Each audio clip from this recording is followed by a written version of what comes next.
जुझार सिंह तो आज पता नहीं क्या खा कर आया है, ये तो किसी के भी पाँव नहीं टिकने दे रहा। मेरा छोटा वीर अब जवान होता जा रहा है।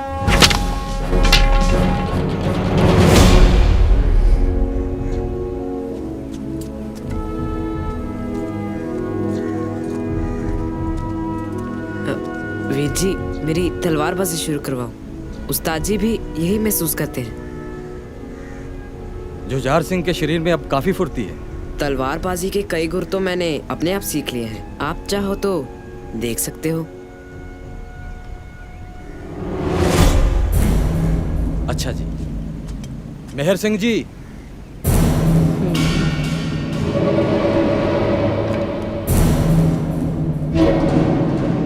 ठहरिए, तलवार मुझे दीजिए। मेरे छोटे भाई ने कितने गुर सीख लिए हैं ये मैं खुद देखना चाहूंगा।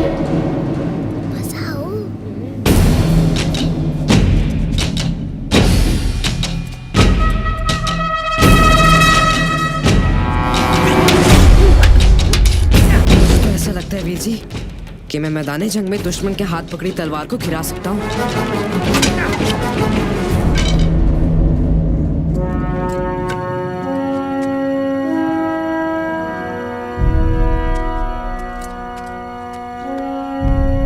सोना भट्टी में तप चुका है, अब इसके कहने बनाना शुरू कर। लेकिन याद रहे, सिंह की कृपान कृपा करने के लिए उठती है, जुल्म करने के लिए नहीं। वीर जी, अब आप गतका जल्दी जल्दी सीखना, तभी मेरी बारी जल्दी आएगी। जाओ वीर जी, मैं नहीं बोलता आपके साथ। हमने मेरी तरफ की बात नहीं की, जो जारवीर जी का साथ दिया। कैसे भाई? उनकी शिकायत पर आप गुदगुदी करने लगे। मेरे मिर्चों वाले हाथ अपनी आंखों को लगाकर तो देखो पानी निकलता है या नहीं। वीर जी, फतेह सिंह का दिमाग बहुत चलता है। हम इसे बाकी सेवकों की तरह संस्कृत पढ़ने काशी भेजेंगे। नहीं वीर जी, मैं आप सबको छोड़ के कहीं नहीं जाऊंगा। ठीक है, फिर नहीं जाना तो संगत की सेवा करनी पड़ेगी, भाई कन्हैया से भी बढ़कर। वीर जी, एक बार आप भाई कन्हैया जी के बारे में सुनाते सुनाते रुक गए थे, क्या बात थी वो? मैं बताता हूँ वीर जी। एक बार एक सिंह ने आकर शिकायत की, गुरुजी, युद्ध के बाद भाई कन्हैया जी जख्मी तुर्कों को भी पानी पिलाते हैं। भाई कन्हैया ने फिर कहा, गुरुजी, आपके सिंह शस्त्र चलाकर दुश्मन मारते हैं और मैं उनको पानी पिलाकर दुश्मन ही मारता हूँ। गुरु पिता ने मुस्कुरा कर कहा, कन्हैया, अब से मरहम पट्टी भी साथ लेकर जाया कर। मैं भी गुरु पिता जैसा सन सिपाही बनूंगा। ये क्या गंगू, मैंने तुम्हारे पास बच्चों के लिए घी शक्कर भेजी थी, तू वैसे ही वापस ले आया। मैं क्या करता माता जी, आपके चारों लाल तो अंदर से दरवाजा बंद करके बैठे हैं, कहते हैं शाम तक हमें कोई ना बुलाए। ये जब भी चारों इकट्ठे होते हैं नया ही रंग ले आते हैं। माता जी, आपको पता है इस बार ये क्या करना चाहते हैं? कल मेरे पोते दरबार में उस आत्मा रूपी परमात्मा के बारे में गुणगान करेंगे, जिसके आने से धरती का अंधेरा छटा और रोशनी हो गई। वाहे गुरु वाहे गुरु वाहे गुरु वाहे गुरु वाहे गुरु वाहे सतगुरु नानक परगटया मिटी तुंद जग चानन हुआ। वाहे गुरु वाहे गुरु वाहे गुरु सतगुरु नानक परगटया मिटी तुंद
चानण हुआ।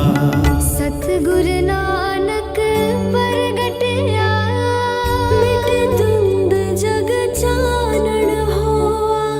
ज्यों कर सूरज निकलया तारे छपे अंधेर बनवा। तारे छपे अंधेर बनवा। सतगुरु नानक प्रगटया।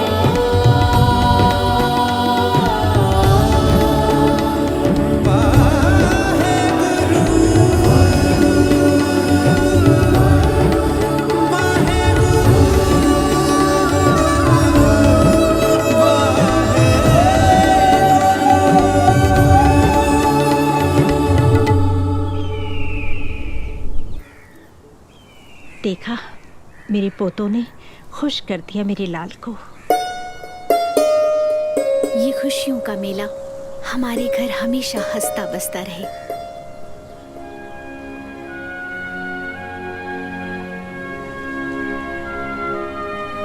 पर ये रौनकें बहुत दिनों तक नहीं रही। मुगलिया सल्तनत लोगों को जबरदस्ती धर्म बदलने के लिए कहती थी और दशमेश पिता का सजाया खालसा पंथ उसका विरोध करता था। इसलिए हर धर्म और हर जाति के लोग गुरुजी के साथ जुड़ते हैं और फक्र महसूस करते हैं। उनकी बढ़ती ताकत मुगलिया हुकूमत और पहाड़ी राजाओं की परेशानी का सबब बनती जा रही थी। सूबा सरहंद वजीर खान को शरद ऋतु में पसीने आ रहे थे। उसको कुछ समझ नहीं आ रहा था कि वो क्या करे। हम गुरु और उसके सिंगों से कई लड़ाइयां हार चुके हैं। 1 लाख फौज दिल्ली से और मंगवाकर इनका सफाया करवाइए। ऐसा नहीं हो सकता कि सांप भी मर जाए और लाठी भी ना टूटे। एक आदमी की मौत के साथ खालसा पंथ की कमर भी टूट जाएगी। मैं समझ गया हुजूर, लेकिन उस गुरु के साथ टक्कर कौन लेगा? मुगलिया सल्तनत का सबसे ताकतवर सूरमा पेंडे खान।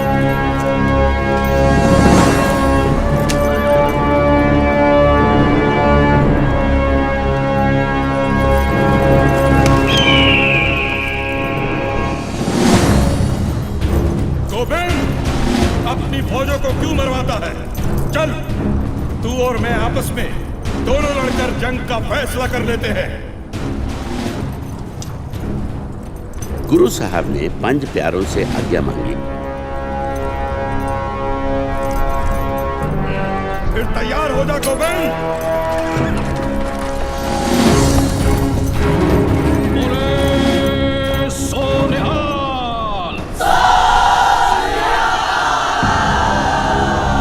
और कर गोविंद। गुरु साहब ने कहा, खालसा कभी पहले वार नहीं करता। ललकारा तूने है पेंडे खान, वार मैं कैसे कर सकता हूँ?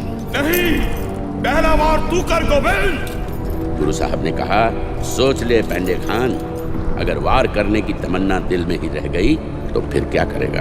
तो फिर बचा अपने आप को। देखो दीना बेग साहब, पेंडे खान का तीर खालसा पंथ की कमर तोड़ने के लिए तैयार है।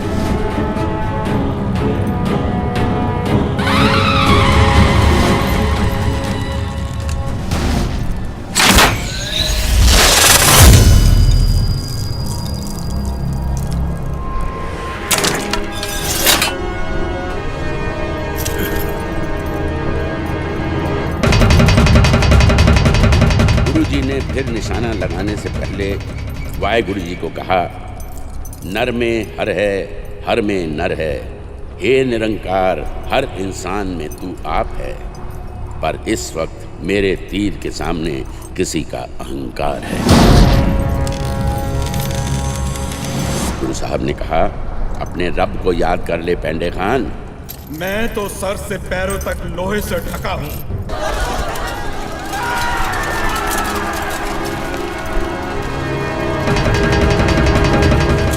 पेंडे खान की खबर सुन वजीर खान तिलमिला उठा।